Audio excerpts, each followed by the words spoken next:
Welcome to everybody to episode 10, which is episode 10 and base 10 of Fill the Glass. Today I have Jeff Holt in the room next door, and we're going to talk about designing good tests. Those of you who are watching on YouTube, if you haven't met Jeff Holt before, Jeff Holt is a co-author of the book that he and I wrote back in 2003 called Optimizing Oracle Performance. And he's also the co-author of pretty much everything else that's happened that I've written for the past several years. We're going to kick the discussion about testing off with his story. So Jeff, if you would please go ahead. The customer is moving their current production database to another platform. So they used a tool to copy a point in time of the database to this new platform. But because they believed they would not be able to point their test app servers to the copy, they also copied the test database where the test app servers were connecting. They copied that to the same machine. So the production copy has about 12 years worth of data, and the test copy has about one-ish, a little bit less than one actually. To minimize the cost of migrating the system and testing it, doing all the things that result in the production environment being on the new platform, they want to minimize the cost of all of that. And so what they've done is they've limited the number of CPUs on the new platform to 4.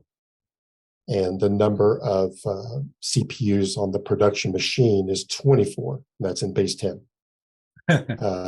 So they picked a couple of the critical apps to test for performance. And what they decided to do up front was, because of their lack of faith that the production copy would merge well with the test app servers, they decided to do the test with the test database. So the first question is, what can you say if you get acceptable performance from the test? You've got fewer CPUs than prod to save money. And then also to save money, they're considering doing this test on 1 year's worth of data instead of 12.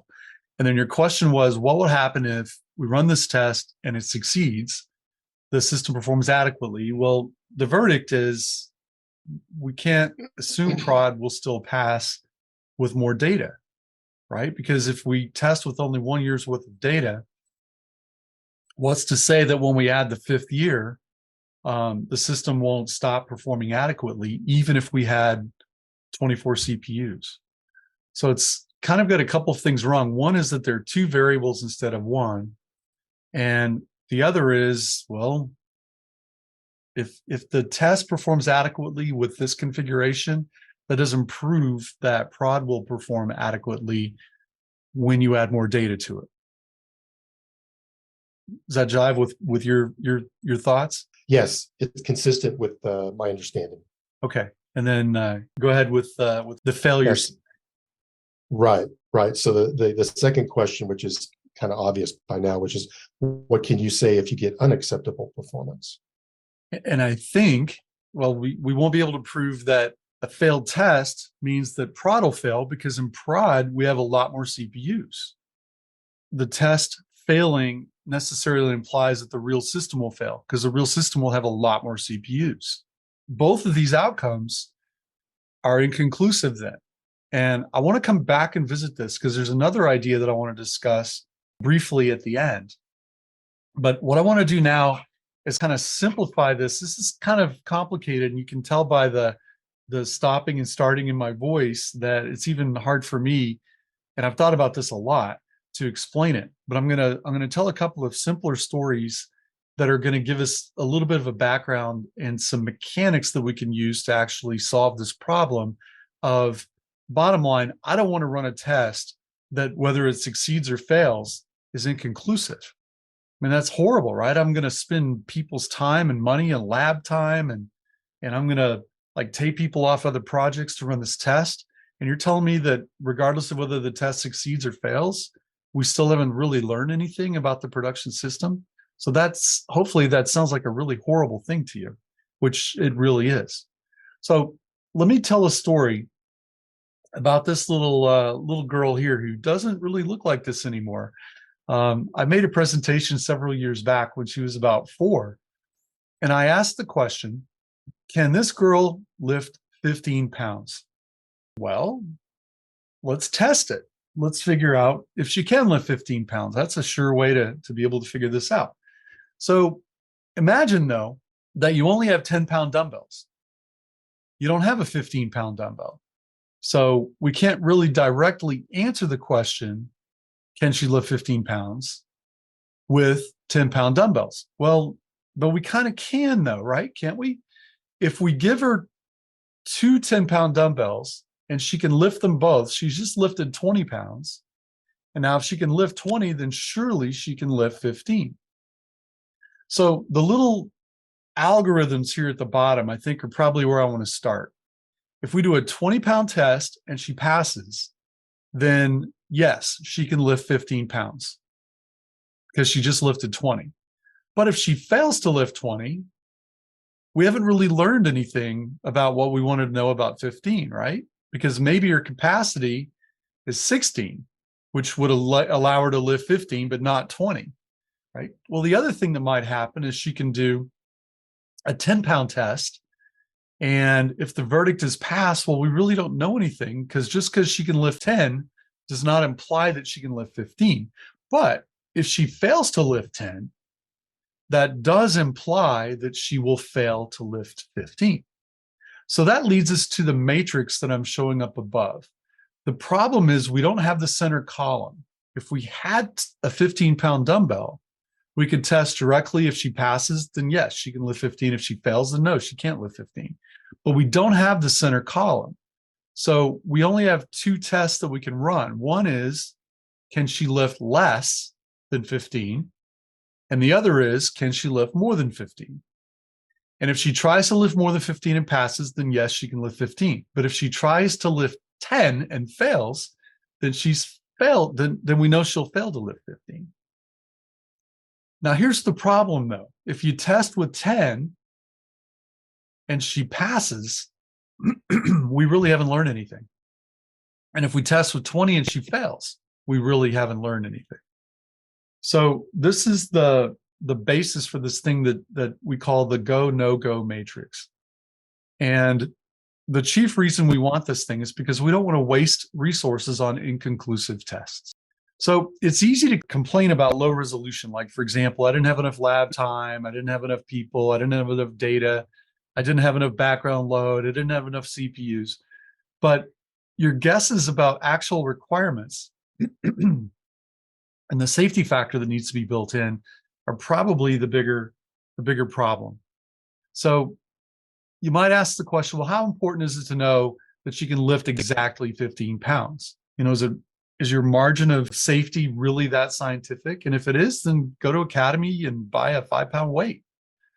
But it's probably not. Your margin of safety is probably not so scientific that we have to know exactly 15. Maybe the right test is, if she can't lift 20, then it's a no-go.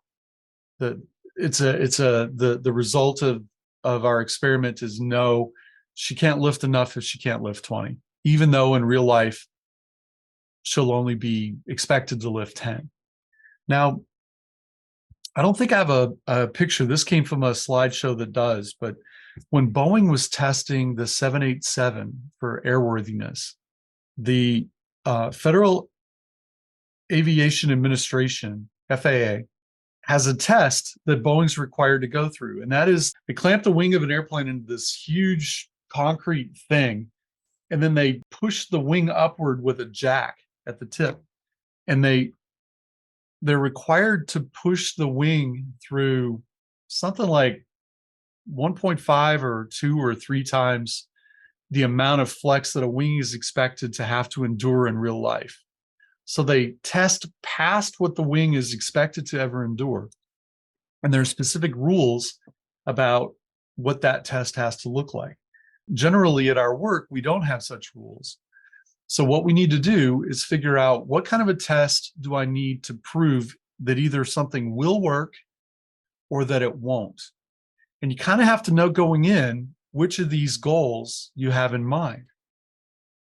I did a project one time in Kansas City, Missouri. We were trying to figure out, is the network going to be big enough to hold the load between the server and the client. I was pretty confident that it would. So the test we designed was I stood at a whiteboard and I said, okay, how many people are there that are going to be using the system?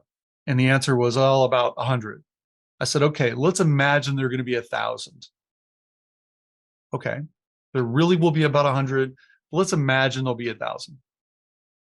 How fast can a person type? Well, a really fast typist types 100 words per minute.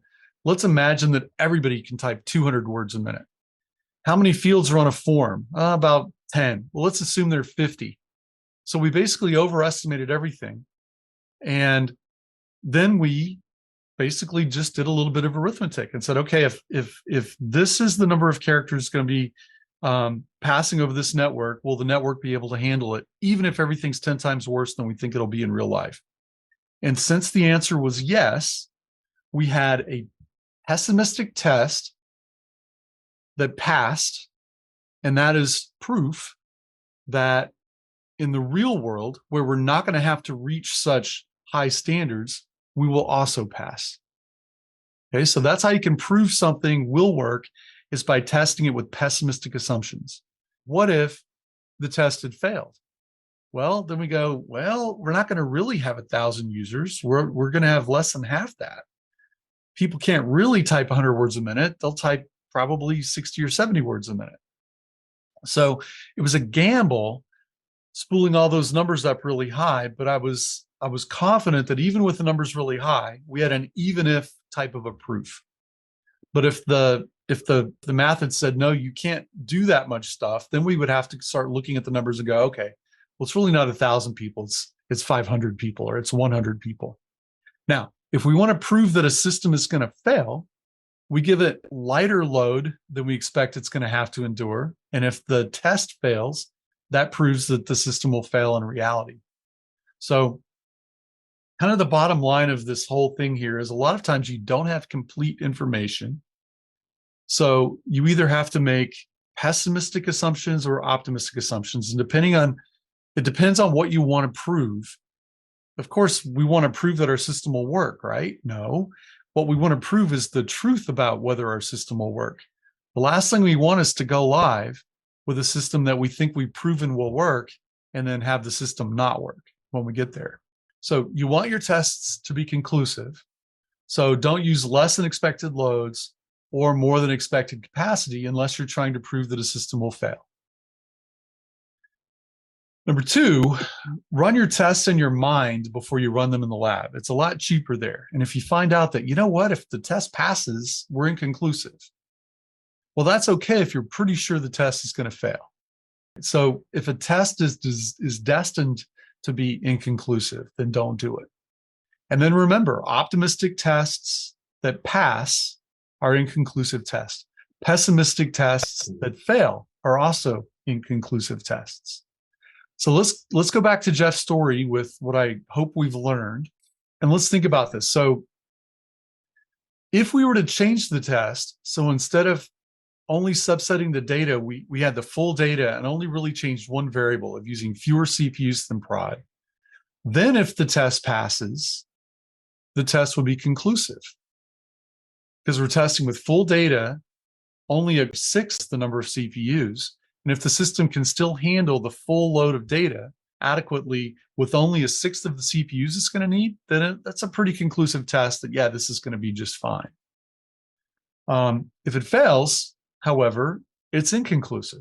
This test with full data, but only a sixth of the CPUs, because if the system performs poorly, we can say, well, of course it performed poorly. It's only using a sixth of its CPU power that it's going to have dedicated to it live.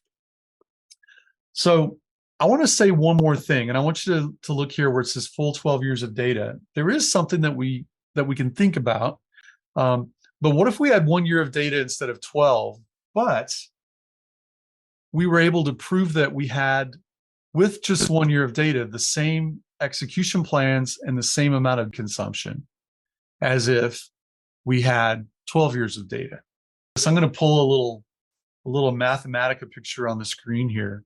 When you use a B-star tree index like Oracle uses to implement its indexes, the performance of a query against a table as you grow that table, will generally fit a logarithmic curve that looks like this shape here. In other words, as we grow the data from a little bit to a lot, the response time is going to change a lot, but it kind of flattens out at a certain point. And in this picture, it's flattening out in the 2 times 10 to the 11th, so nearly a trillion rows. But if I double the amount of data and double it again and double it again and double it again, the response time doesn't double. It behaves as if it were a logarithm of the number of rows in the table. So if our test isn't all the way over here with 12 rows of data, but it's back over here, but response times are similar, and the amount of work that's performed is similar, having just 1/12 of the data, then we kind of, I think what we've done is we've saved money in a really good way. But of course, you have to invest into testing whether this assumption is true, because you don't know whether you have the same plans and consumption or not unless you do a full data test and then do a partial data test. So I'm not sure what we've saved by my observing what I observed a moment ago. But if we know that this is true, then we can have conclusive tests. If they pass, if the system performs poorly, we still have the same inconclusivity problem. But at least a little while ago, when Jeff first opened the story, if we had 1 year of data instead of 12, it didn't matter whether the test passed or failed. It was inconclusive either way.